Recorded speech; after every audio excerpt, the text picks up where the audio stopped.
Good morning, everybody. And was everyone able to access the files without difficulty?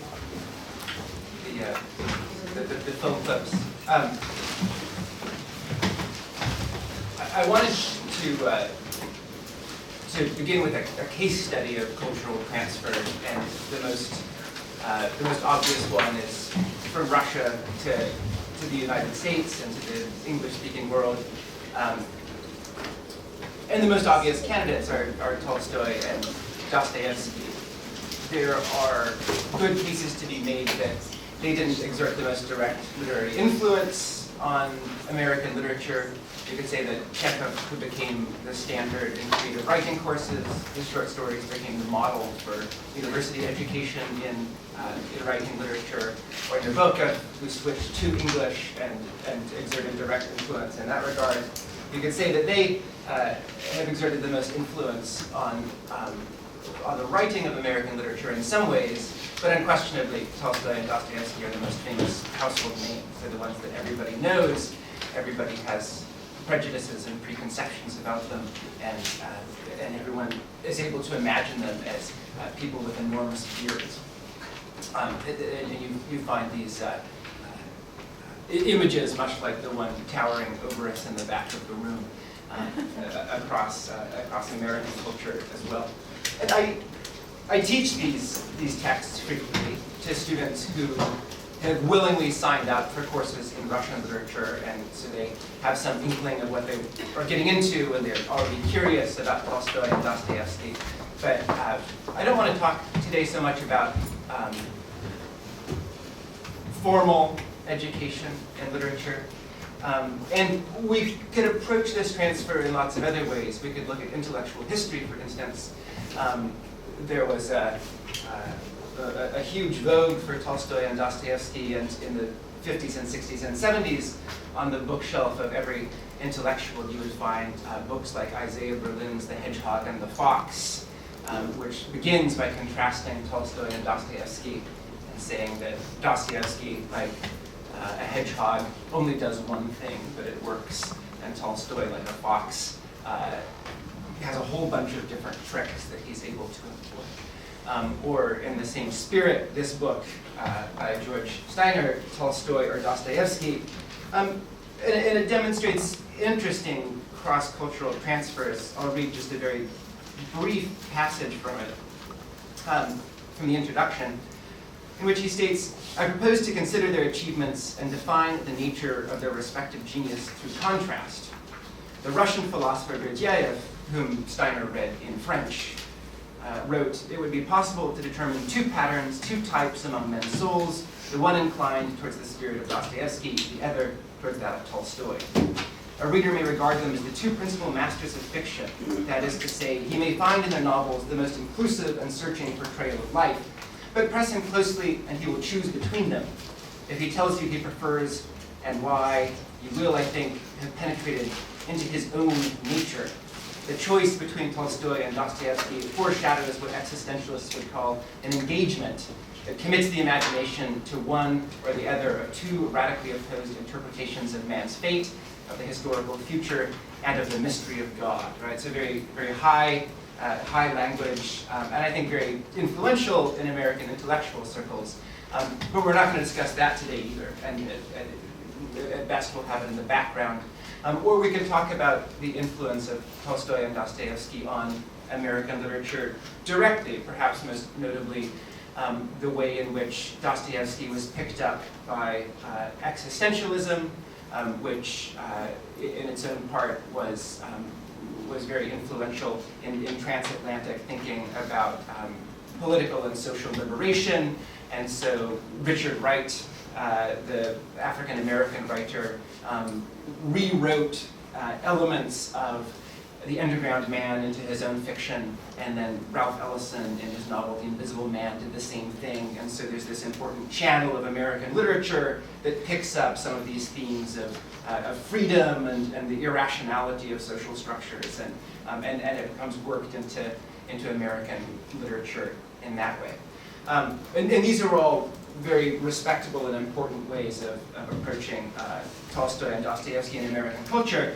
But instead today, I want to begin with books like this one, which is called Anna Karenina, a fashion primer, and is for people who are unable to read. And in fact, my own one-year-old son doesn't even like this book much. He prefers Jane Austen and Homer from the same series. But if I can just read through part of it. Gown, can you also find the fan? And then there's a line from Anna Karenina. Her black gown with the magnificent laces was only an accessory, was only a frame for her. And you turn the page, and in the same style, earring. Can you also find the hat? Hairpins.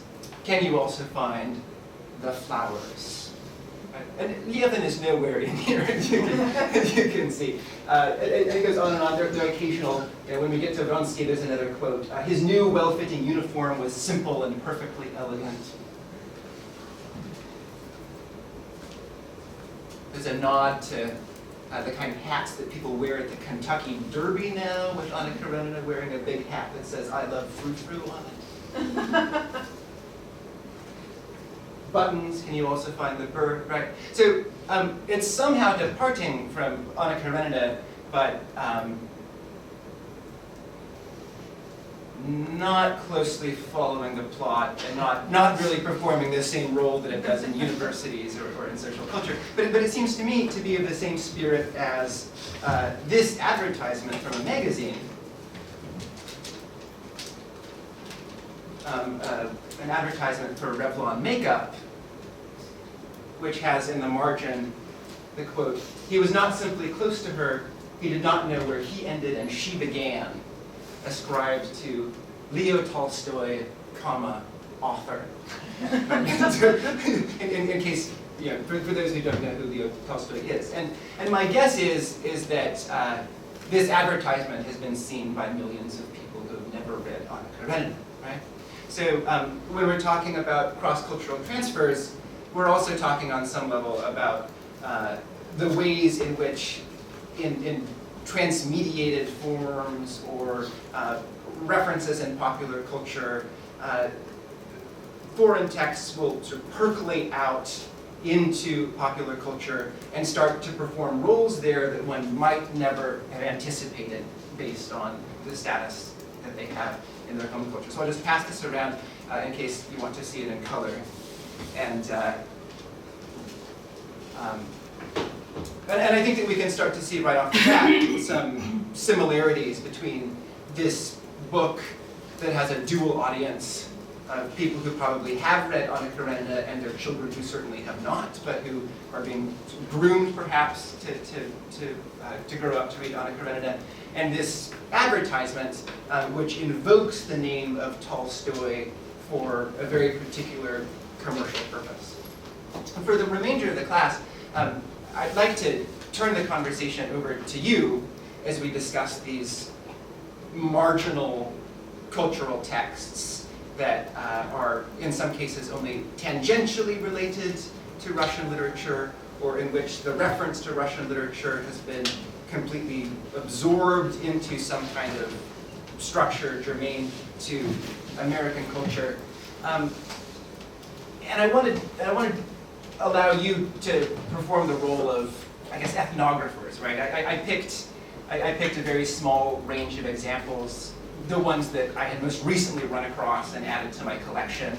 And in some ways, it's not unlike ancient cultures in which we have just a few documents that have been passed down to us and try to reconstruct something like a cultural system based on that. I'm wondering if you, in a conversation about these texts, can start to make some generalizations about the place that stereotypes of Tolstoy and Dostoevsky hold in American culture, about the ways in which they've been embedded into commercial society, and along the way, perhaps we can start developing some working theories or reconstruct some working theories of parody, which has been plausibly argued to be one of the mainstays of postmodern culture and to be one of the main forces and energies behind the evolution of literature and culture. A theory of commercialism and the relation between popular and high culture in the current age of cultural transfers. Theory of translation, of intermediality, right? All of these issues I think we'll be able to approach through this small set of texts. And I'd like finally, before I turn the conversation over to you, to suggest that radically different as these texts seem to be to us from the originals, they often occur in visual or cinematic media instead of in written text, for example. They're addressed to completely different audiences. In some ways, our relationship to texts from, say, ancient culture are equally radically transformed. If we take the example of Homer, for instance, when we read Homer today in a literature class, we tend to read the Odyssey very much as a novel. We're able to see that the travels of Odysseus resemble a picaresque novel. He wanders the Mediterranean world, has adventures on different islands with different peoples and supernatural beings. He wants to return home, and then there's a final battle waiting for him there. It's a structure that we can easily assimilate to our notion of what a novel is, and we read it in a single sitting or over a series of several days, and have the whole thing at hand to page through and refer to in class discussions. But in the original context of these stories, we're actually talking about a bardic culture, pre-literate, in which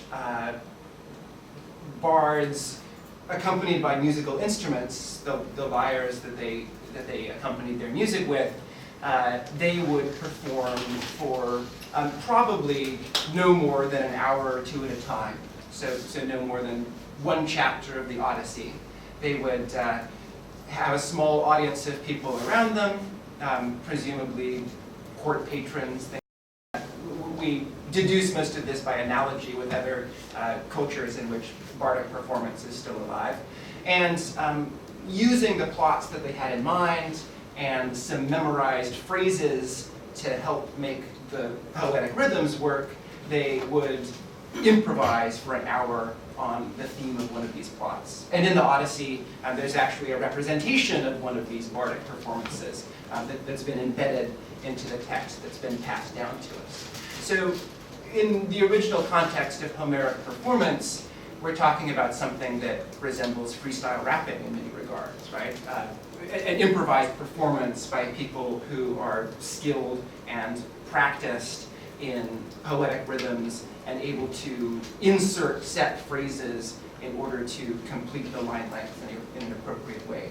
We're talking about relatively brief performances to musical accompaniment that are not written down, right? So when we approach the Odyssey as a novel, I want to suggest that we're dealing with a radical transmedialization and with a radical recontextualization of these stories within a new generic context, right?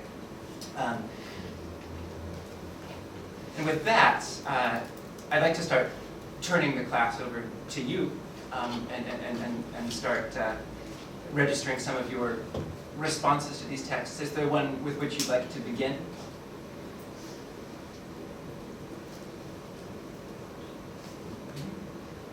Thanks for the lecture. It's great.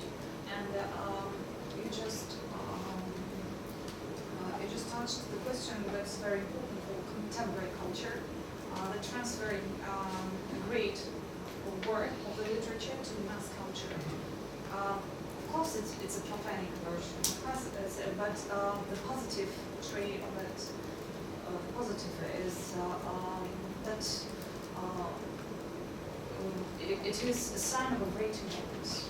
Great influence even of the name, and maybe it is in the center of the canon. I mean, yesterday we talked about canon, and we see that Dostoevsky is in the center of American reading canon.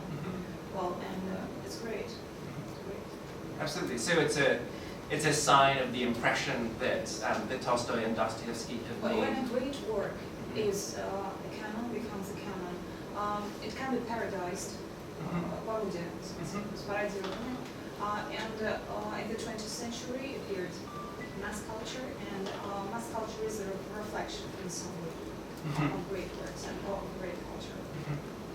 Absolutely. So I remember in one of the talks on the canon yesterday, then there was a discussion of how in the formation of the French pantheon, a whole system of Christian symbolics becomes transferred into svetsku symbolistics, and so we're getting some kind of transfer from high culture to low culture as a reflection of that. But I didn't intend to ask a question, but since you mentioned that benefit, when the lecturer was giving the talk, I just had that thought in the back of my mind that what she was talking about was mostly about just picking up some elements, some fragments, some figments even, that somehow possess a discursive dimension and then become reinterpreted. And that is what the work of canon is about. It's just picking up some figments, translating it into discourse, and then reinterpreting that. And then presenting that as a sum of elements that constitutes that work of art. Excellent, excellent. So we can start thinking about these texts as actual signs of canon formation. If you can't have canon without, if you can't have a world classic without translation, right? Perhaps you don't have canonical texts without them sort of splintering off all of these references in other discourses. You might be able to think of the canon precisely as that set of texts which is well enough recognized and carries enough cultural capital that you will find references in things like Revlon advertisements. By the way, Hungarian has much more screen versions in America than English versions. A lot of versions, including Keira Knightley, and great works, and Keira Knightley. Yeah, there's the Greta Garbo version, there's one from the 60s, there's one from the 90s, I think, there's the Keira Knightley version. We recently, with the children, studied Tolstoy in the States in 10th grade at our school, and we talked about Tolstoy's in America and in Europe, about the influence. And I told them the story. There are a lot of stories on Facebook, there are a lot of stories on YouTube. When Tolstoy in Dostoevsky becomes even a destiny for some people, fate, about they're not only reading life, but their life they're living. And someone becomes to study Russian, like the Russian language, through Tolstoy's War and Peace. I know a lot of stories about it. And as far as I remember, director of the Library of Congress, the USA has that experience, and some scientists. Yeah. So, are you agreeing with Bediaev and Steiner that everyone's either a Tolstoyan or a Dostoevskian, and that you have to pick one?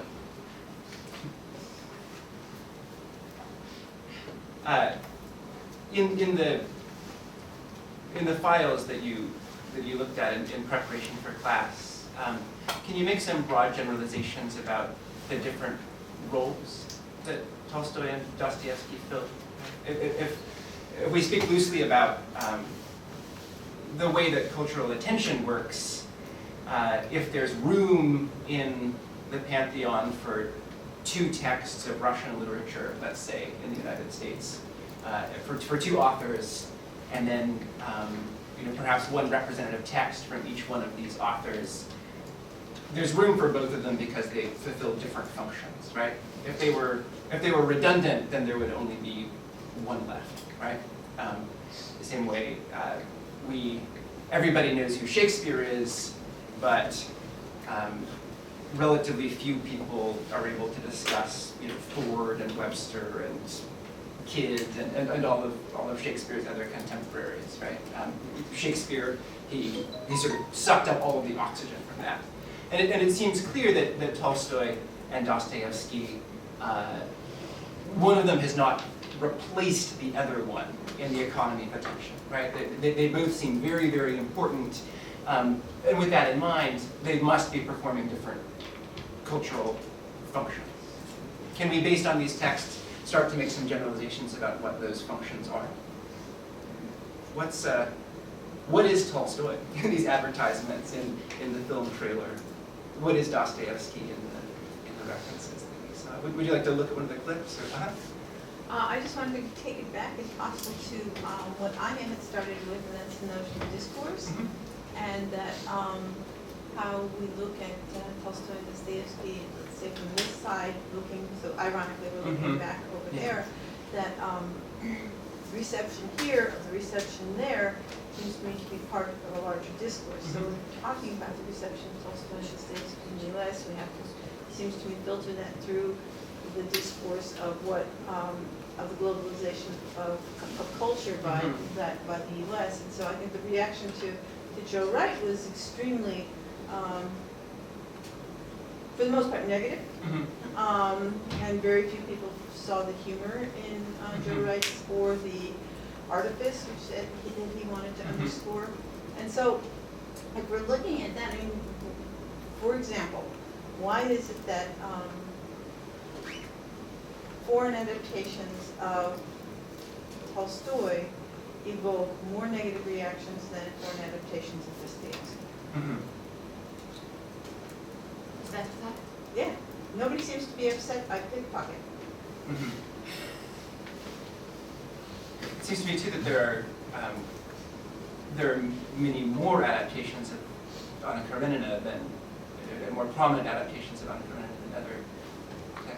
And also maybe because those adaptations are not, they're part of the commercial cinema tradition, which then again fits into globalization, as opposed to adaptations of Dostoevsky, which tend to fit more into the art cinema tradition, right?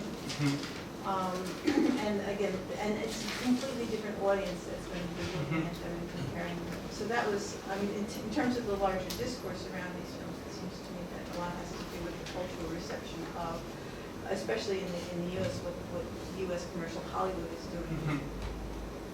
That seems to me consistent with the fact that one of our Tolstoy examples actually is a commercial, right? Is there something about Tolstoy that lends itself more easily to commercialization than Dostoevsky, and what would that be? Maybe we should have a look at the clip of the film that's come up a couple of times, and have a look at the trailer, and start thinking about how the material is presented.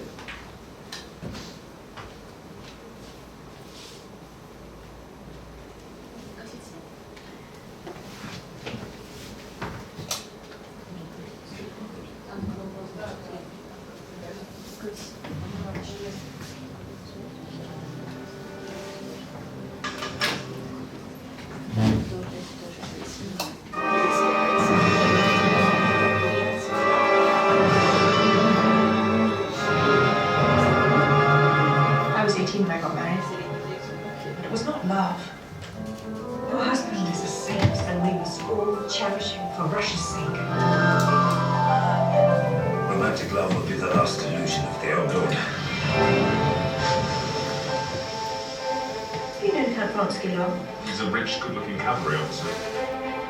Dance with me.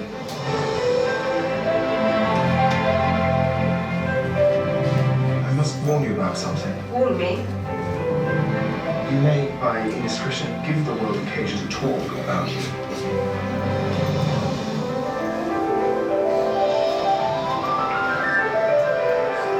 This must stop. If you have any thought for me, you will give me back my peace. You need no peace for us. Only misery.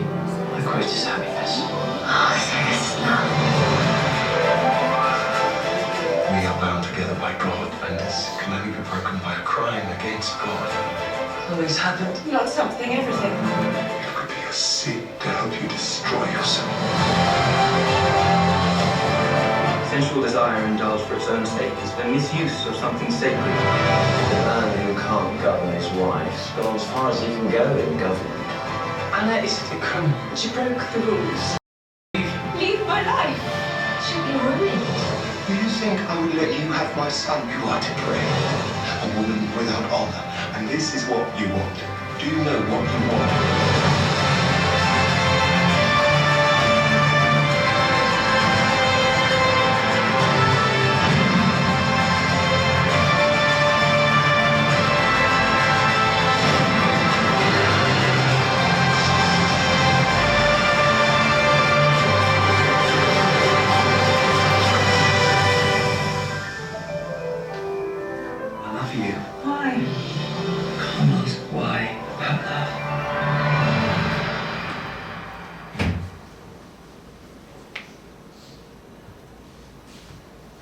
This is the version that's been mentioned a couple of times already, directed by Joe Wright with a screenplay by Tom Stoppard.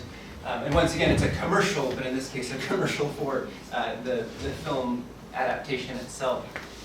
And without referring back to the novel, at least for now, what is it that we just saw? Love story. A love story, absolutely, yeah. Love story. What are its features? Struggle for human rights in some That's right. aspects. That's right. In my life and some existential rights. Mhm. It's a late discourse of Western Europe and especially America. Absolutely. So they stressed several times in the commercial lines like she broke the rules, right? So there's this clear discourse of not just the love story, but through love breaking through some kind of barrier and finding liberation. Mostly what we saw, bits and pieces of beautiful life. Yes. And I'm sorry, I failed to bring over, I have an ad I brought from Dartmouth College, and it's an ad for a summer course led by Lev Lossev on Tolstoy. And it's a picture that he made himself, he said proudly. And there are three very handsome, very elegant,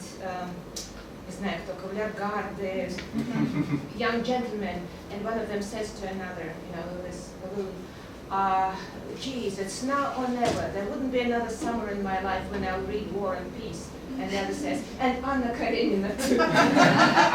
So it's this elite of the elite, Yes. which also presupposes reading Tolstoy this summer or never. His new well-fitting uniform was simple and extremely elegant. Yes. Right? These pictures of beautiful life, which again seem consistent with the Revlon advertisement, with the fashion primer, right? Glamour. Glamour, yeah. And the glamour is very historicized, right? It takes place. Not exactly historicized. Good point. The clothes is different, quite different. But it's from Cinderella dress, not from Anna Karenina. Neither they. Absolutely, the Cinderella dress, right? There's the fairy tale elements of it, and then once again, this notion of the closed-in woman who finds love and freedom, who seems to refer back to this fabric of fairy tales. And dance is not historical, too. Yes. The waltz was awful. Historian, for epic films. But that's, it seems to me that that's part of the point, that what Joe Wright was doing there was he was taking the ball, the notion of the ball as a component of the love story, right? So we have this, the ball is very important in Madame Bovary, and all the Bovary films except for Sakura's have a ball. And the ball is always very interesting the way it's adapted. And it seems to me that he wasn't trying to, he wasn't so much concerned with being historically accurate as he was recreating his version of the ball. In other words, giving us a new presentation of the artifice of the social situation. That's one thing. The other thing is, it seems to me that when we watch Joe Wright, again going back to the notion of discourse, that there's a cinematic discourse here, and that what we're objecting to is not maybe the novel itself that's been bastardized, but the film, right? And Tatiana Samoylova, right? Everybody's in love with that film and that ball and the way she's dancing. And if you compare one cinematic version with the other one, it's Gerasimov's Anna Karenina, Zarhi. Zarhi.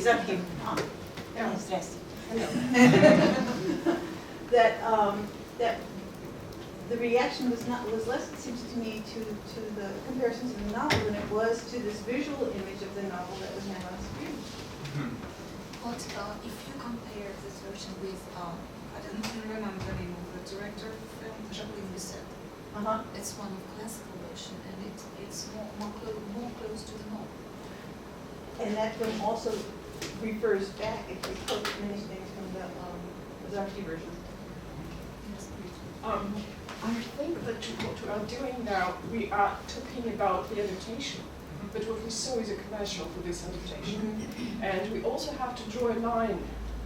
There is a line between the film, which we all saw, or some of us saw, and what we saw right now, because these are two different texts. And the effects of beauty that we saw, and something referring to the other commercials or glamorous commercials, this is one story. But how these elements function in the film adaptation of Joe Wright is a different story. Because I think that this film, if we try to find fidelity to Tolstoy's text, it's going to disappoint us. But if we see it, the film, not a commercial for the film, if we see the film as a separate system that is made for knowing audience, acquainted with theater codes of the 19th century, this is a different story. Absolutely, yeah. I think we're already starting to distinguish between two functions of this text, and they come out very strongly in the commercial, as has just been said.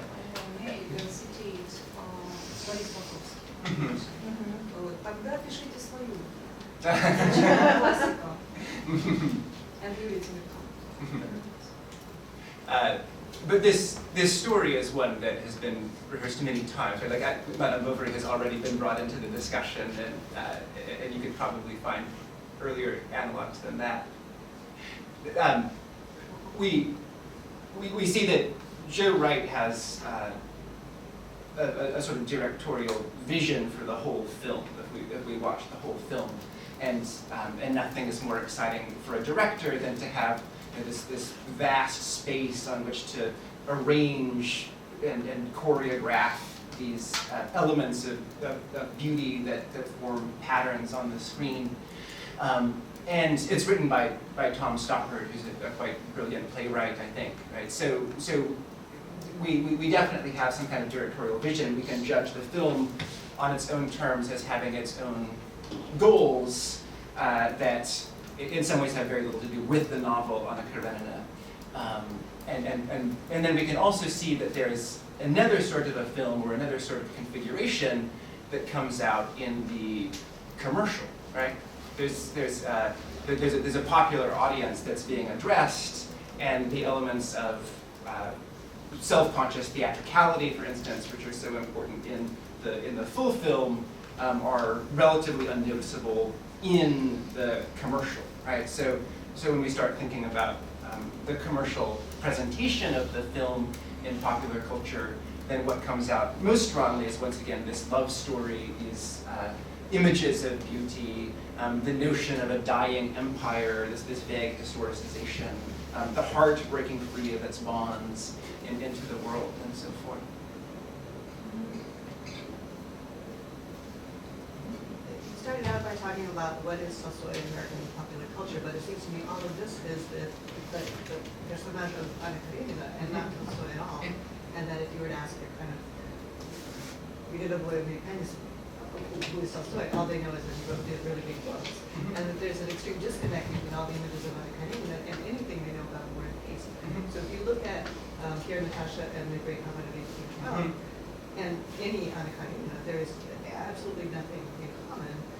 And so I'm wondering how you then, you started with the image of Tolstoy. What is that for America or for you?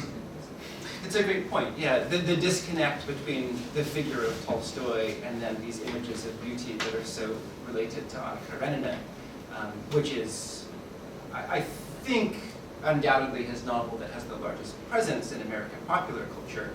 And perhaps one way of thinking of that is to look back to the Revlon advertisement that has this quote, and the image is very consistent with the way that we've been discussing other representations of Anna Karenina, and then the attribution Lev Tolstoy, author, right? So there requires some connection back to the author, but the author fades very much into the background, and these images of mostly female beauty come very much into the foreground.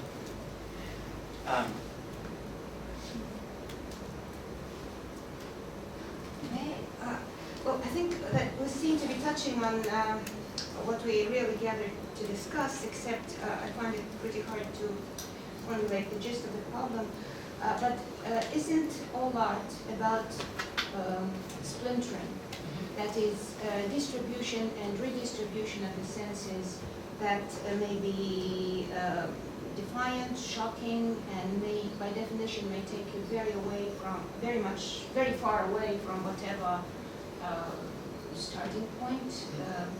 Whereas, at the same time, all art is about the sense of wholeness. Mm-hmm. And once it's about the sense of wholeness, it needs to answer the question whose. Mm-hmm. That is, either it's authorial vision or directorial vision. Who is it Russian or is it American? Whereas while we enjoy this process of splintering and redistribution, mm-hmm. we do not really ask this question. Mm-hmm. And maybe, arguably, it takes us back to the question of why there's more sensitivity about Tolstoy and less about Dostoevsky, because in my perception, Tolstoy insists on this sense of wholeness very much needed on every step. Whereas Dostoevsky, it's all about splintering, except in the end he would insist. Yes. But it's reserved for the end. You enjoy a splintering. I often think of the end of the short story Lutsen, in which the singer is singing, and up on the balcony the guests are listening to him, and then he hears that even the frogs in the lake are joining in the harmony, and the entire world seems to organize itself around this moment of artistic creation, and everybody is at once a participant in the artwork and a member of the audience of that artwork. And I think it's absolutely correct that with lines like the one that they've chosen, she did not know where he ended and she began, right? There's this impulse towards merging, union, fusion, wholeness, oneness that's very aesthetically attractive, right? And these images of beauty are in some way images of integration of wholeness. And yet, it's a doomed love affair, right? And I think it's clear to everybody who watches the trailer that it's a doomed love affair. And why is that? It may be because they've seen a billion movies like it, right? They've seen Shakespeare in Love. They've written by the same screenwriter, right? They've seen Brokeback Mountain. They've seen all of these movies in which you set up a stirring but impossible love affair.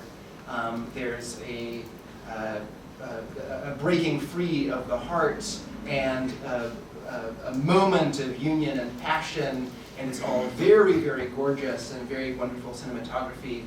And then at the end, there's some kind of reversion to the social mean, right? And the love affair proves to be impossible, and it ends tragically and beautifully with a kind of acceptance of the impossibility of that love. In other words, it seems to me that, at least in the trailer, this film has been quite heavily assimilated into an existing and quite, I think, American genre of romantic film. this is a process of generic assimilation at work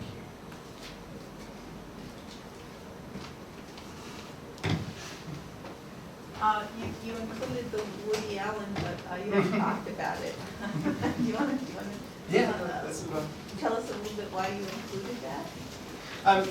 Well, I feel that it's very much a parody of Dostoevsky, that clip. So perhaps I can play that now.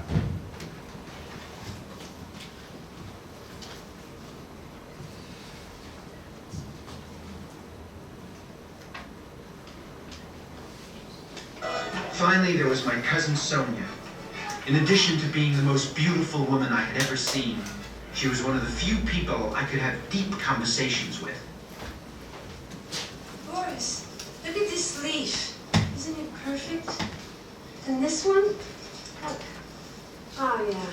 Yes, I definitely think that this is the best of all possible worlds. Yeah, it's certainly the most expensive. Isn't nature incredible? To me, nature is, I don't know, spiders and bugs and big fish eating little fish and then plants eating plants and animals eating It's like an enormous restaurant. That's the way I see it. Yes, but if God created it, it has to be beautiful, even if his plan's not appearing to us at the moment. Sonia, what if there is no God? Boris, Dmitrovich, are you joking? What if we're just a bunch of absurd people who are running around with no rhyme or reason? But if there is no God, well, then life has no meaning. Why go on living? Why not just commit suicide? Well, let's not get hysterical. I could be wrong. I need to blow my brains out and then read in the papers they found something. Boris, let me show you how absurd your position is. All right, let's say that there is no God and each man is free to do exactly as he chooses. Well, what prevents you from murdering somebody? Well, murder's immoral. Immorality is subjective. Yes, but subjectivity is objective. Not in an irrational scheme of perception. Perception is irrational and implies immanence. But judgment of any system or a priori relation of phenomena exists in any rational or metaphysical or at least epistemological contradiction to an abstract empirical concept such as being or to occur in the thing itself or of the thing itself. Yeah, I've said that many times. We must believe in God. If I could just see a miracle, just one miracle, if I could see a burning bush or the seas part or my Uncle Sasha pick up a check. We should go back downstairs. By now the last golden streaks of the sunset are vanishing behind the western hills. Soon the dark blanket of night shall settle over us all. Hey, you've been going to finishing school.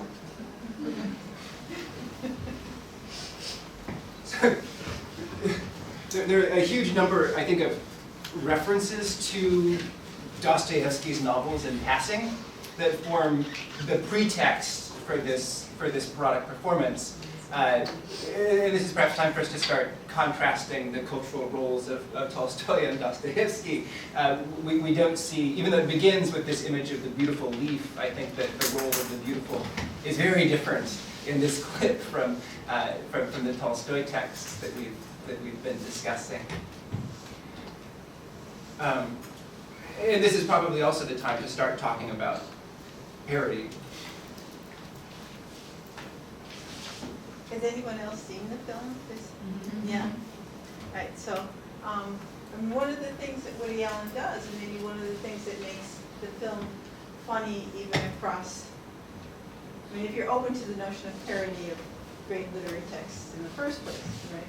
That one of the things that makes it funny is, of course, that Woody Allen subjects all of this to the persona of his Jewish character, right? That he plays in all of his films as neurotic and has all of these problems. That everything gets, and in his family, that's another thing that gets brought up, and his attitudes towards sex and his problems with sex.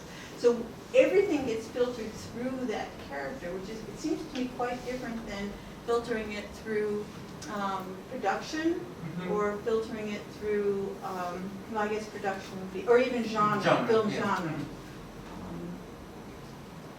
Yeah, it's filtered through, I think in the case of the Anna Karenina film, then it's very much being filtered through high production values, through genre, And here, it's very much dominated by the screen personality of Woody Allen, right? Which is, in itself, in a kind of feedback loop based on this persona of the New York intellectual who has argued about these texts with his psychiatrist. And I just wanted to add that, like in this movie, there are references not only to Russian like cinema or literature. Like in the end, he had reference to Persona by Bergman, Right, right. and like also like this parody. So it's like an international parody complex. Right. Yeah, and then the finishing school is, he says he imagines the world as kind of an enormous restaurant with everybody eating everything else, and I think the film is this completely omnivorous consumption of culture, and then it gets spit out in this funny way on the screen, and yet we recognize the sources in so many of these cases. You're like, oh, so is it okay to commit murder? Like, okay, that's crime and punishment, right? Like we know which books are being referred to, and so how does it work for us? Like, how does the parody come about? By tracking what's effectively like a series of indiscriminate references, and what does it mean for it to be very obviously set in Russia, and for the Russian themes and Russian literary references to be kind of the skeleton in some ways in which the other references are fitted. I just want to bring to the table the notion we haven't quite discussed. It's the notion of meme, because for me it's a bunch of literary memes. Absolutely. Of responses, of reactions, of trying to mock the classic work, to defamiliarize it, because you're tired of its authority, its status. So you try to appropriate it through turning it into a meme and using that. In the broadest sense, when Richard Dawkins coined the word meme in the 70s, then he meant anything that's a unit of information that gets transferred from one person to another. And we could start thinking of the canon as a form of meme propagation, and we could start thinking of one of the ways that sustains that canon, not least as the dispersal of those memes into popular culture in increasingly sort of reduced or soundbite forms, right? And there's this very clear series of recognitions that takes place when we watch this. And it is not unlike a very popular YouTube genre, which is kind of the meme mashup. It's been argued that the distinctive characteristic of postmodern culture is precisely the role of parody in it, and that what makes kind of culture since, let's say, 1960 distinctive is the way in which everything can be interpreted as an ironic reference. Everything can be interpreted as a meme. Do you think we could make something of the gender roles? And that I cannot remember a single female character in Dostoevsky who would be into discussions of epistemology. They'd be beseeching and preaching a little bit, like Sonia Margalatova, but certainly she wouldn't discuss, metaphysics. Having hysterical attacks. In fact, the genderedness is something that has kind of been lurking over the seminar the entire time. One of the things that's clear about many of these adaptations of Anna Karenina is that they're quite oriented towards female audiences, and then with Dostoevsky we have this character with whom Woody Allen can have serious discussions. But he's combined two Sonias. He's combined Sonia Marmeladov with Sonia. Yeah. Or maybe with Annie Hall. Yeah, exactly. It's just played by Diane. Yeah. And then who teaches Raskolnikov how to read the Bible, right? There's that famous scene of them they're sitting over the book together. Because you asked an important question, what role Tolstoy and Dostoevsky fill? And I'm thinking about it in terms of Woody Allen filmography, and actually they don't fill any particular role. They fill the same role though as Strindberg, Fitzgerald, Hemingway. This is the role of literature. Just, well, classic literature, that's it. So they don't have any particular, it seems to me. That's why this question, why is she being a Dostoevsky character, heroine? Well, because she belongs to the world of Woody Allen. That's it. Okay. So there's this tremendous loss of specificity that takes place. He The function is as all. a reference to high culture, and and so for film, that's always Bergman. When you look at the 60s and 70s, then if people want to denote high culture through a reference to film, they always do it through Bergman. If they want to make a reference to high culture, then Tolstoy and Dostoevsky are just the most available. And the most well-known. And the most well-known, yeah. Yeah, so that's the nature of film adaptation to appropriate everything, just to make it to Absolutely. generalize. Yeah. And these are the things that are easiest to hand. And we are talking about three different things. Firstly, it's Tolstoy and Dostoevsky. Their Russianness, historical heritage, texts. Yeah. Secondly, it's a film adaptation. And thirdly, it's a commercial. So those are three different things. So we should specify just which one is the focus of our attention. Yeah. Yeah, and all of these functions are existent at the same time in the same object, right? And I suspect that we can separate the discussion by thinking about those functions separately. We can also start thinking about how they work together, right? Like, what is the commercial function of Tolstoy, for instance, right? When it's invoked in an adaptation or reference. I tried to include one kind of humorous and one serious reference to Tolstoy and to Dostoevsky each. And it seems to me that the sort of humor that's involved in the baby lit version of Anna Karenina, and I think that parents are supposed to like laugh and chuckle when they read this, right? Like, I think it's supposed to be amusing for the parents as they read it to the child. It's a very different kind of humor than the kind that Woody Allen is engaging in. I think the Woody Allen movie is tremendously funny, and although it's awful to try to explain jokes, like I want us to ask the question of why is it so funny, right? Like, why are we laughing, and what's the role of these references to Dostoevsky and our recognition of them? Because it's very frequently when we recognize the reference that we crack up, that we start laughing, right? Laura had something to.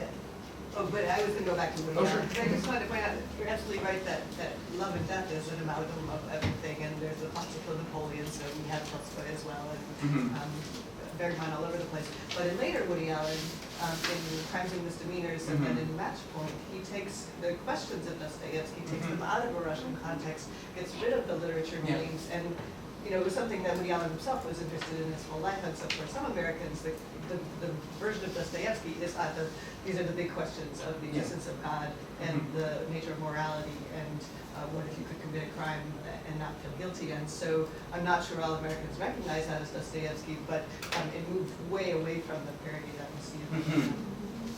And another parody that we're looking at in Woody Allen is probably these dorm room conversations among university students who have just been reading Crime and Punishment, and they have these kind of inane philosophical conversations based on their reading of Crime and Punishment, and that kind of conversation, I think, is being parodied as much as the works themselves, right? So it's very second order. It's children of a certain social class read Dostoevsky as teenagers, and then they have these discussions about what if there is no God, and is it okay to kill somebody?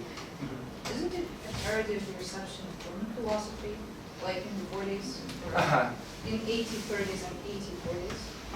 So to me, it was like comparative the historical context first, and then comparative the reception of the very novel. Interesting. Okay, so you see it as a parody of... Belinsky gave...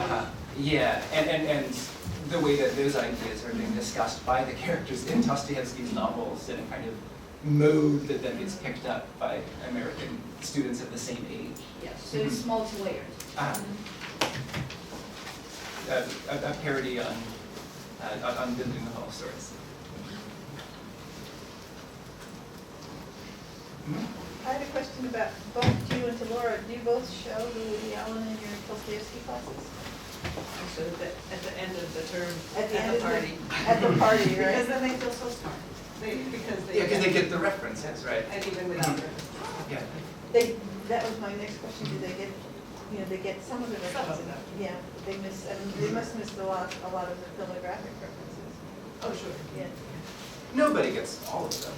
I mean, it's like watching an episode of The Simpsons or Family Guy or something, right? It's this huge tissue of references, and you can congratulate yourself on getting the ones that you do, but there are more than any one person could possibly hope to get.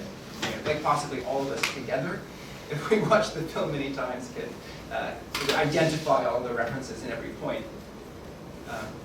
But a lot of the pleasure is that moment of recognition and being able to congratulate yourself on, like, oh yeah, that's Schelling or whatever. But that's a question that I actually wanted to ask is thinking about pedagogy now. Would it be useful in any way to bring these texts into a class on Russian literature and show them to the students, right?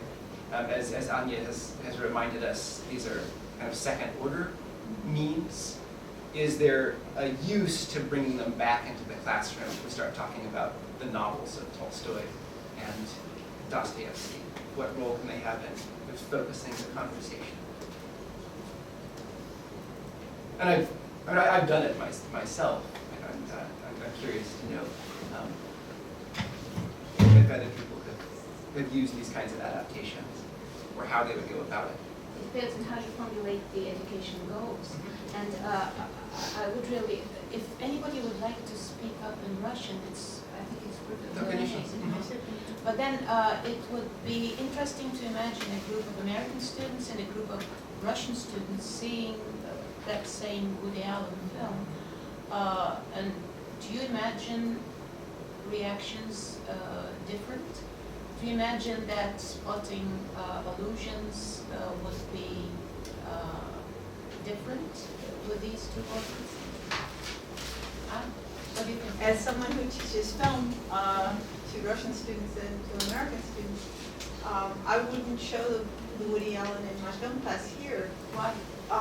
Because you'd have to have all the Woody Allen, you'd have to know, I'd have to show like 3 or 4 Woody Allen films so that people knew not just the Woody Allen from, say, Match Point, which is the late Woody Allen, but that they would know the Woody Allen from Sleeper or Bananas, which is the context that this comes from.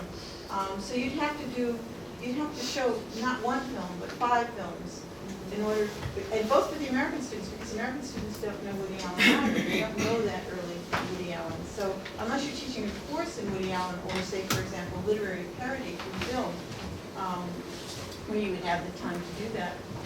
Just translating the jokes. Some of them would be, there are some sort of off-color moments in the Woody Allen that, those.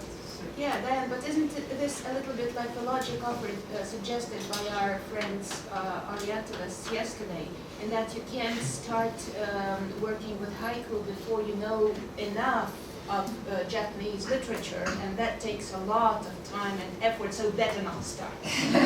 No, it's not the same, because it depends on, and you mentioned it first, why are you introducing it into the film, so into the class? So if you were introducing, say, Zarki's Anna Karenina, which is maybe closer to Tolstoy in terms of its observation of at least plot, you could use that film as a way to organize maybe a conversation about Tolstoy by way of the film. For example, what did Zaki leave out?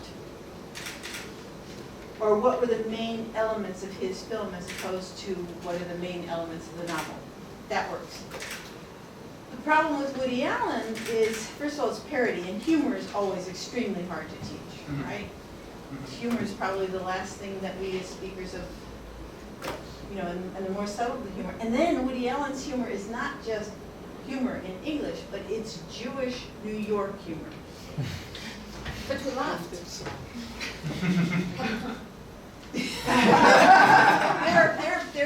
Well, first of all, here has very high English, right? Which in a student audience, you wouldn't be, you know, some people would get it. Like I remember teaching a course where Anya and Anya were in the chorus, and Anya would probably laugh, and the rest of the group might go, what's so funny? A lot depends on the level of Lетняя musical, right? I mean, so you have to have that, but then there's the cultural element besides it. So no, it's not that you have to know all of this, a position that I disagree with, but rather that to appreciate Woody Allen's humor, and that's what's the reason I would introduce that film is because it's funny. But in order to appreciate why it's funny, you have to know a little bit more about Woody Allen. Okay, so I exaggerated. Maybe not 4 films by Woody Allen, but you know, one film, maybe Sleeper, with a character in Love and Death is very similar to the main character in Sleeper, and a lot of the jokes. I wonder if it's not a little easier than that to include just a brief clip of something that draws on broadly and internationally recognized traditions like slapstick, right? There's a lot of physical humor in some of these scenes. And I think just this inversion where you recognize that something that belongs to high culture is being made fun of, I think that that's quite readily transferable and very accessible to a broad range of people. And like Laura, I've used this film as a way of breaking up a class with a little bit of breathing room and some time for people to like relax and not take themselves so seriously for a moment. I haven't found it to have much pedagogical value in terms of bringing out the texts of Tolstoy and Dostoevsky themselves, but it can have a useful function in allowing people to, I guess, sort of free themselves up and not take themselves so seriously. And when people are taking themselves a little less seriously, they're often inclined to talk more readily. Я просто, на самом деле, у меня был такой довольно странный опыт в моей жизни. Мне пришлось как-то читать 2 лекции американским студентам про этику и эстетику Достоевского. Да. Потому что я, в общем, Достоевского мало чего сам знаю. Вот, мне, соответственно, пришлось как-то, вот как бы во мне знаний Достоевского недостаточно, чтобы посмотреть на него как-то со стороны и не подаваться собственным тексту. А нужно было, тем не менее, найти какой-то вот способ, да, вот, чтобы что-то про Достоевского студентам передать. Ну и понятно, что есть такой стереотип, что является таким главным предметом культурного экспорта в России, страдания. Мы вот все наши фильмы, литература, все вот про то, как пострадать. Вот, ну и, соответственно, через то, как и Раскольников, и Сонни, все братья Карамазовы страдают, вот я про это рассказывал, и, собственно, брал какие-то отдельные эпизоды вот, наиболее острого, наиболее ярко выраженного страдания. Вот, а потом я показывал отрывки из Love and Death. Мой любимый отрывок из этого фильма ближе к концу, когда Соня говорит с Наташей, и Соня объясняет Наташе, что to love is to suffer, but not to love is to suffer. Therefore to ну и так, в общем, чтобы счастливым нужно не страдать, но не страдает, и так далее, и так далее. Такой 5-минутный прекрасный диалог. И он очень здорово помогает как-то посмотреть со стороны на эту идею страдания, увидеть в ней какие-то логические нестыковки, что ли. И более того, я отрывки из этого фильма часто показываю студентам здесь, в России. Ну и опять же, именно потому, как сказала Диана, фильм безумно смешной, и юмор, вот, по-моему, там нет никаких культурных преград, чтобы этот юмор воспринять. Потому что, опять же, очень многие диалоги в идеале строятся на нарушении логики. А логика, она вот, как оказывается, не русская или там западная, она вот в смысле какая-то весьма универсальная. Вот, то есть мне это кажется, что никаких преград здесь нет. Здесь все прекрасно работает и на ту сторону, и на эту. У меня не вполне даже вопросы, просто скорее размышления. В документальном фильме о Вуди Аллене, который вышел лет 5 назад, он показывал, как он работает, как он создает сценарий своего фильма. В общем, у него, когда приходят какие-то мысли, они такие разрозненные, он записывает что-то на карточке и складывает их потом в какой-то пакет на машинке. И, как правило, это такие же парадоксы, которые вот разворачиваются в виде этого диалога. Вот, и потом, когда ему нужно что-то сочинить, он достает эти карточки, сополагает их, у него получается вот вполне такой разрозненный диалог и, опять же, построен целиком на парадоксах сюжет. Я подумала о том, что мы в разговоре о том, как воспринимается Толстой на Западе, как воспринимается Достоевский, мы говорим о довольно разных вещах, которые транслируются на Запад и из Толстого, и из Достоевского, потому что не стоит забывать, что Достоевский в своих романах тоже использовал схему мелодрамы, которая вполне могла бы сойти за что-то голливудское, и могло бы быть апроприировано Голливудом в качестве жанрового кино. Тем не менее, этого не происходит, возможно, потому что это уже покрыто такой патиной пародией, иронией, и это не считывается. Тем не менее, Толстой, он транслируется именно в виде сюжетов, таких вот больших, эпических, с определенной фактурой, с определенной картинкой, то есть больше, скорее, не речевой конструкт, а что-то, что поддается визуализации хорошей. Вот, в общем, мой point был в том, что скорее здесь два очень разных продукта. С одной стороны, сюжет и визуальность, которую мы видели в богатом виде и в советских экранизациях Толстого, и в голливудских. А с другой стороны, если брать Достоевского, то на Западе же Достоевского знают по очень определенным вещам. Это пассаж об Великом инквизиторе из братьев Карамазовых, и, возможно, некоторые вот такие парадоксы, которые потом были развиты французами, экзистенциалистами, подхвачены. То есть очень дискурсивные вещи. И, возможно, потому что это средство более абстрактное, оно хорошо вошло в массовую культуру. То есть, если взять Saturday Night Live, то они очень многие вещи пародируют вот таким образом.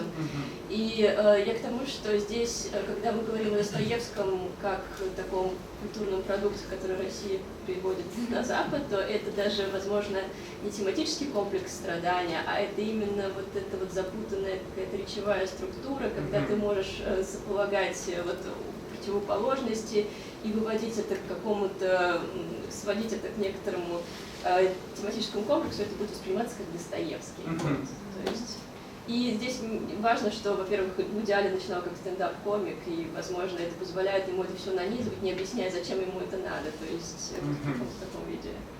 Вот. Это очень точно. И да, мне кажется, что в случае Толстого это обычно сюжет и мотивы, которые есть на экране или в адаптациях. И в случае Достоевского это больше всего вот это ощущение противоречия, страдания и путанности, и, конечно, эти философские вопросы, которые почти отдельные от то есть это просто список вопросов. То есть если Бога нет, то почему мы не совершаем самоубийство, если Бог есть, то почему есть страдания и так далее. То есть это правда список вопросов, которые можно издавать в виде маленьких книжечек и продавать на каждом углу. Достоевский карманный лекции. На самом деле, насчет страдания, мне кажется, это такое очень общее место в русской литературе. Его какой-то там из своих романов, не помню, в каком, но «Высмеял Пелевин», там есть такой короткий диалог, что вся наша русская литература — это про то, как гениально умеют люди страдать. На Западе это потребляют, просят, чтобы мы написали еще. Ну да, я не помню, с какой-то роман, мне казалось, что это такое общее знание, что это трудно забыть. По этому поводу я теперь покажу последний отрывок из «Сопранос», который я очень часто показываю своим студентам, когда мы рассуждаем о преступлении и наказании.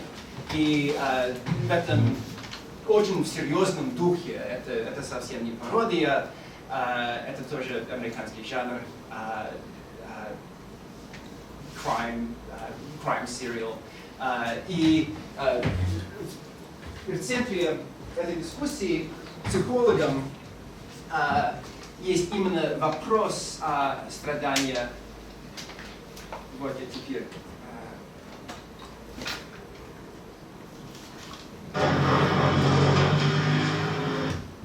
Everybody's marriage has problems. Is he seeing another woman? Yeah, you can make that plural. Yes, he sees other women. I sort of look the other way, and I want to help him. Do you? Moments ago you used the word divorce. I said I was considering divorce. I may be overstepping my boundaries here, but you are Jewish, aren't you? Is that relevant? Well, us Catholics, we place a great deal of stock in the sanctity of the family. And I'm not sure that your people... I've been married for 31 years. Well, then you know how difficult it can be. He's a good man. He's a good father. You tell me he's a depressed criminal, prone to anger, serially unfaithful. Is that your definition of a good man? I thought psychiatrists weren't supposed to be judgmental. Many patients want to be excused for their current predicament because of events that occurred in their childhood. That's what psychiatry has become in America. Visit any shopping mall or anything, Pride Parade, to witness the results. What we say in here stays in here, right? By ethical code, by law. His crimes, they are organized crime. The mafia. Oh, Jesus.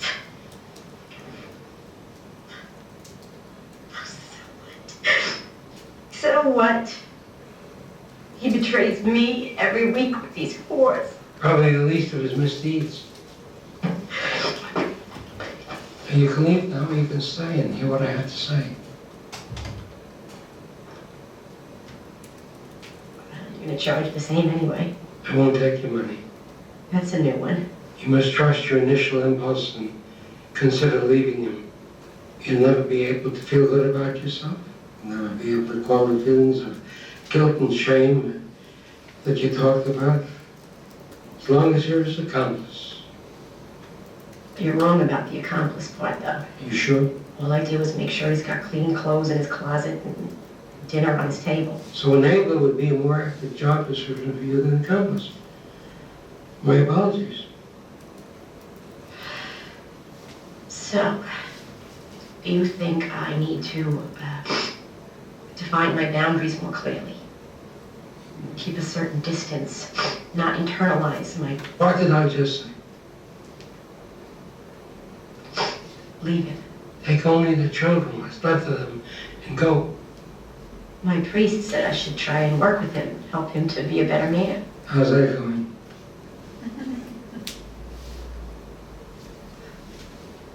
Have you ever read Crime and Punishment? Dostoevsky. It's not an easy read. It's about guilt and redemption. And I think why your husband to turn himself in, read this book, and reflect on his crimes every day for 7 years in his cell, then he might be redeemed. I would have to get a lawyer, find an apartment, arrange for child support. You're not listening. I'm not charging you because I won't take blood money. You can't either. One thing you can never say, that you haven't been told. I see. You're right, I see.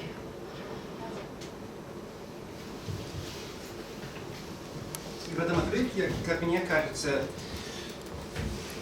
опять есть вот перечисление достоевских вопросов и достоевских тем, вот, ответственность за свои грехи и грехи других и так далее.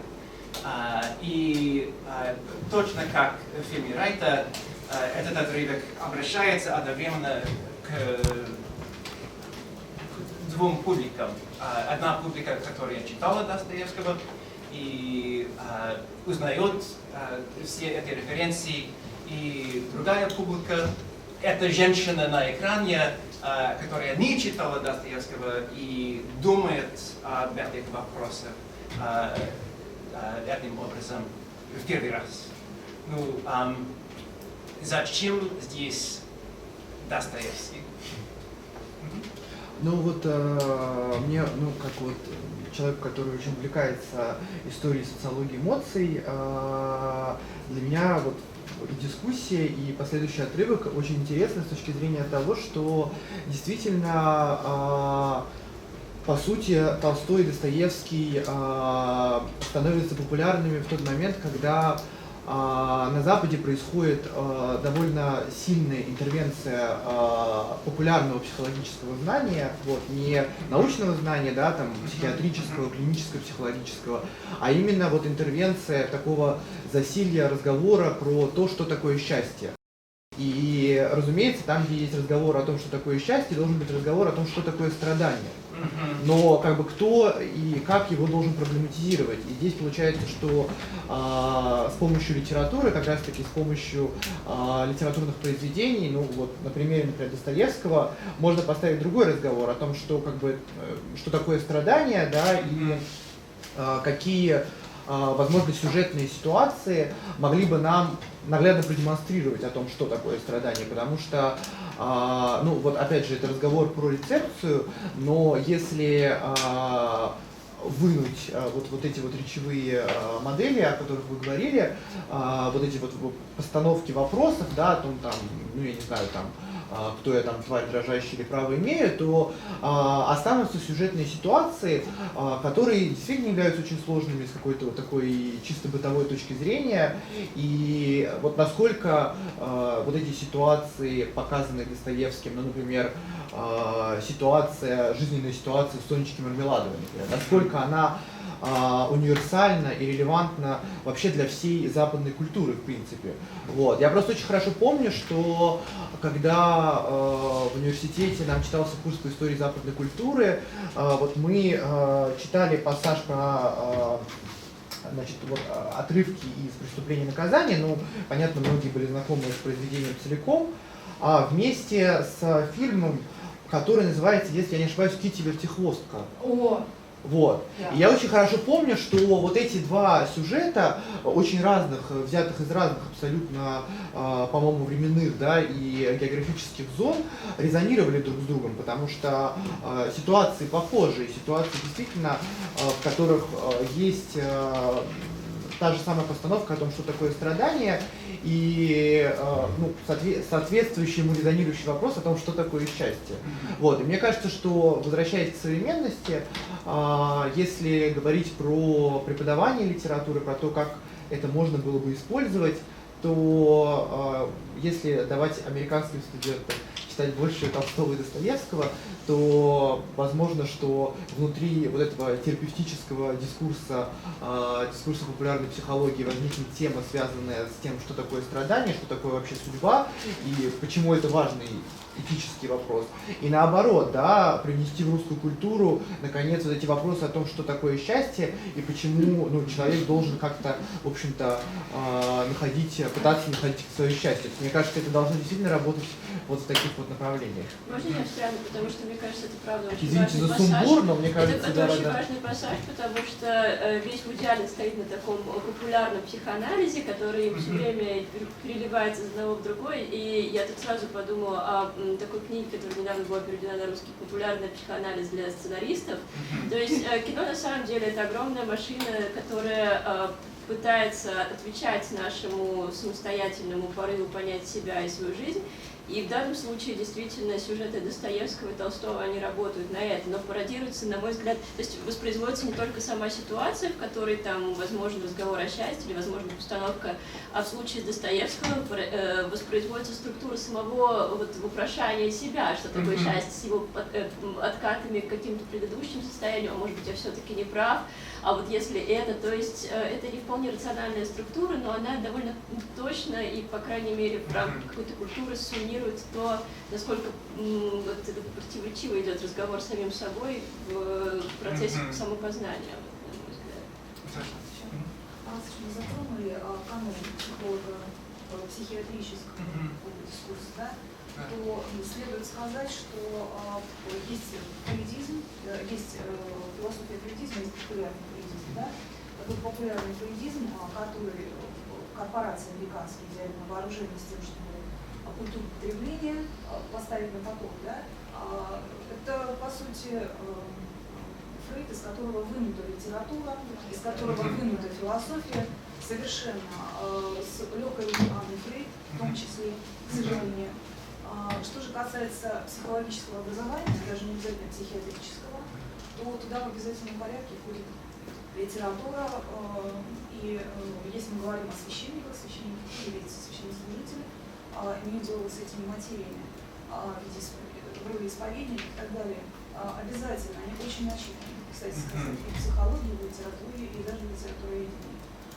И если мы говорим о психиатрическом дискурсе, здесь невозможно без философии, в том числе и конструктивизма. Потому что хорошо образованный врач не человек с молотом, да, а вот именно хорошо образованный врач, он как раз компетентен во всех этих тонких материях. И здесь говорится о том, что читаешь ты Достоевского или не читаешь, но жизнь поставит перед тобой такие вопросы, которые ты вынужден будешь решать, и как непрочитанные книги могут ее вместить, так сказать. Можно короткую буквально ремарку? Мне кажется, что вот то, что мы обсуждаем, мы плавно уходим от такой постановки вопросов, в котором, собственно, проблематизируются какие-то структуры текста или механизмы текста вообще, к анализу наших реакций, ответов и осмыслению каких-то локальных моментов текста, как вызывающих реакцию. Тут я хочу привести мысль, это связано с тем, что обсуждала Полина Юрьевна про адаптацию. То у одного теоретика адаптации, по-моему, это Стэм. Вот Стэм пишет, что важно в адаптации, многие допускают ошибку, считая, что мы адаптируем какой-то целостный текст. Что вот есть целостный литературный текст, и мы можем с ним что-то делать в кино. На самом деле целостного литературного текста нет, есть совокупность стимулов, из которых режиссер вправе выбрать какую-то цепочку или один или несколько и перенести на экран. Но адаптация — это, в принципе, универсальная процедура, которая переводится на то, как мы читаем текст литературный и воспринимаем то, о чем говорил Влад, о чем говорила Аня, именно о том, как в тексте мы обнаруживаем или склонны обнаружить, склонны распознать в какой-то речевой ситуации эту цепочку стимулов, и ее обнишнить, ее проблематизировать, ее экстериоризировать и показать как значимую. Точно. Да. Через призму адаптации часто остается только преувеличение одного мотива или одной темы, и в этом отрывке это именно психология. И наверное, уместно замечать, что сам фрейдизм отчасти основан на братьях Карамазовых, и что восприятие Достоевского в Америке и, наверное, везде, это понимается после Фрейда как ранний психолог, как он углублялся в глубине души. И здесь один дискурс психоанализа, то есть функция психологии, это утешать пациента, это утешать больного, это прощать все. И наоборот, Достоевский является настоящим психологом. И на самом деле он советует почти как вот лекарство считать преступление и наказание. Это арт-терапия называется. Библиотерапия. И вы помните, наверное, эпилог преступления и наказания, да? И как морально воскрешается раскольника? Каким образом он в изгнании в Сибири 8 лет, и чем он занимается? Ну, накатывает. Да. Он трудится очень много, и каждый вечер и читает. Он отдыхает себе хорошо. А можно вот тоже буквально маленький комментарий? Мне кажется, что вообще очень важно, ведь это получается задействована такая очень важная, универсальная для всей европейской литературы катарсическая схема. То есть почему можно вылечиться, прочитав Достоевского? Ну, потому что в конце есть эпилог, есть некоторая такая развязка, что-то, что вообще вот отсылает нас к какой-то греческой трагедии, в которой вот это вот происходит очищение души и так далее. И мне кажется, что очень важно, что если мы вообще придем в какой-то популярный книжный магазин, то что мы увидим на стендах, значит, вот таких основных прилавках. С одной стороны будет литература вот по популярной психологии, сделай себя сам, значит, 100 шагов к успешному лидерству, ну и вот такие всякие вещи, там бизнес-коучинг. А другая, вот как бы какая-то там соседняя, значит, прилавок, значит, он будет заполнен, значит, Достоевским, как правило, именно «Преступление и наказание». То есть, понятно, не «Братья Карамазовы», потому что это более, ну, сложное произведение, ну, и менее, наверное, популярное.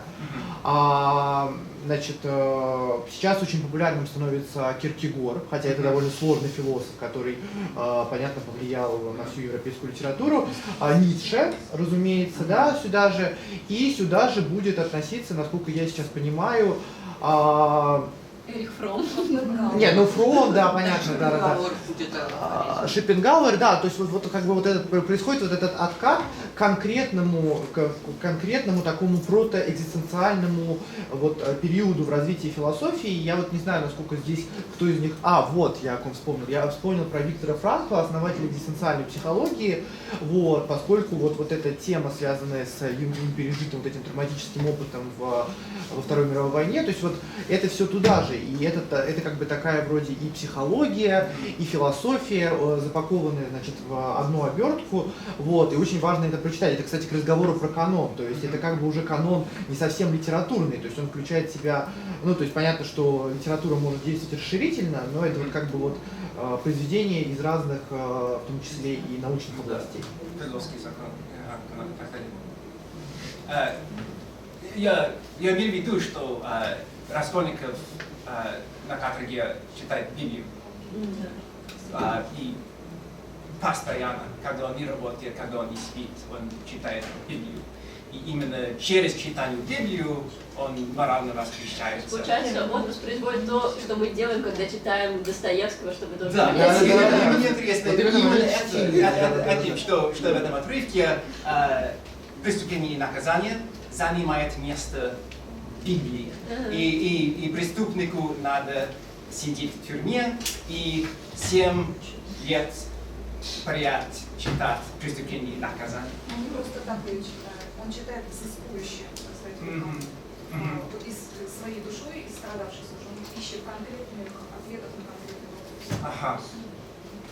Да, и он не постоянно читает, а наоборот, Соня ему предлагает. Он еще да, не открыл он еще не открыл, но вот откроет, он же не читает книг Евангелия в эпилоге. Так как это рожены, и как женщина помогает преступнику.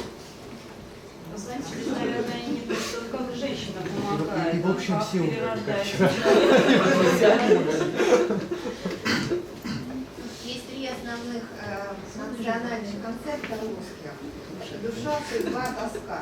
Может быть, это просто даже не аллюзия на Достоевского «Преступление и наказание», а русский код. Мне не кажется, что читатель столь знает, будет знать «Преступление и наказание». Да, мне кажется, что очень мало будет знать «Преступление и наказание». Что это опять, как в идеале, вот это для некоторых, которые узнают. А с другой стороны, это можно рассмотреть, но если мы заговорили про тоску, не как только вот русский национальный, да, там какой-то код культурный, а как тоже универсальный код, да, там, ну вот есть меланхолия, например, в европейской культуре, и она имеет своеобразные черты, например, да, и поэтому то, что оказалось в одно время созвучно русскому писателю, вдруг оказалось такой универсальной какой-то моделью, через которую можно, например, ну где-то вот в Америке, в Европе попытаться рассмотреть собственную жизнь, вот, и как бы, то есть, опять же, история меланхолии у разных авторов, вот, и своеобразной меланхолии. Еще идея сверхчеловека вообще. Да. В его это самое трактате главный герой кто? Наполеон. Да, что все обрадовалось. Есть гениальные люди, которые имеют право нарушать те моральные уставы, которые существуют. Не велик. Великий человек, который вещь состоит в том, что он должен быть. Да, и вся трагедия Раскольникова еще в чем? Не смог. Даже не может вас попросить выразить то глубокое несогласие, которое... Простите, да. In such way, we are building stereotypes. And so stereotypes are not understanding the culture and literature. So I think that is not the problem of understanding literature, but understanding our psychology. Мне кажется, это очень важное соображение, потому что меня, например, очень, знаете, что всегда тревожно снимает, когда мы занимаемся вообще гуманитарным образованием и переносом из одной культуры в другую, в какой мере мы занимаемся просвещением, а в какой мере творчеством. Потому что к стереотипам мы апеллируем неизбежно, то есть мы мимо них не пройти не можем, не использовать их тоже не можем.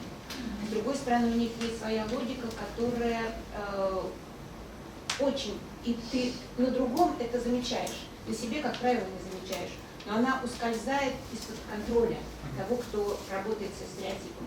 И тут культуролог превращается в мифолога. Опять-таки со стороны это видно, а на себе это не заметно.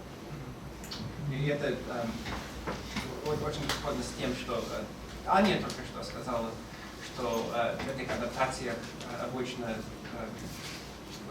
остались сами упрощенные следы оригинального текста. Мне что показалось прям интересно и замечательно в отрывке из «Сопрано», то, что в общем настоящей героине ей же не нужно знать там, все про Достоевского, чтобы прочитать «Преступление и наказание», как и посоветовал доктор. Ей не нужно знать, что там все про русское, как Достоевский пришел, к чему он пришел, от чего он ушел. А ей, в общем, доктор дает «Преступление и наказание» как ответ на вполне конкретные вопросы, которые у этой женщины могут возникнуть. Если она в книжке найдет ответы, ну окей, значит, книжка помогла, не найдет. Придет еще раз. Да, другие читают, да. То есть это, мне кажется, очень такой хороший, позитивный, даже позитивное отношение, собственно, к книге, когда тебе для того, чтобы прочитать «Crime and Punishment», тебе не нужно было все Достоевского знать, да, до этого про всю русскую культуру узнать. Ну, собственно, как про китайскую, про японскую, как мы вчера знаем. В общем, к книге можно обратиться, даже к старой книге можно обратиться к конкретным запросам, но книга может ответить, а может не ответить. И то же самое, ну, Должны придется. Спасибо большое.